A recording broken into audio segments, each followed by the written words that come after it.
আজকে আমার বড় ছেলে বলতাছে ভাত, পাস্তা, নুডলস আজকে আমি স্কুলে কিছুই নিব না।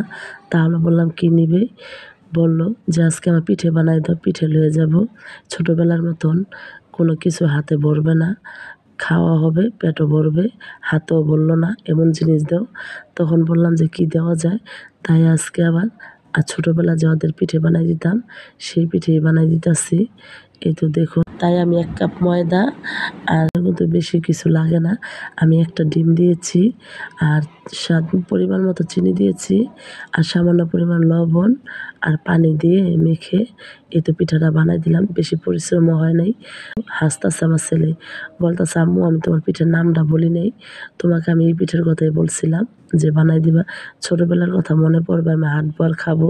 তা আমি পিঠাগুলো আমি টিফিন বক্সে দিছি, কিন্তু টিফিন বক্সটা নিল, আবার একটা কাগজও ছিঁড়ে নিয়ে গেল। বললাম এটা কী করবে? বলল যে ছোটবেলার মতো হাটবার খাবো পকেটে নিয়ে। তাই তো দেখুন আমার পিঠার রেসিপিটা কেমন হয়েছে কমেন্টে জানাবেন। আমার ভিডিওটি হাফেজ।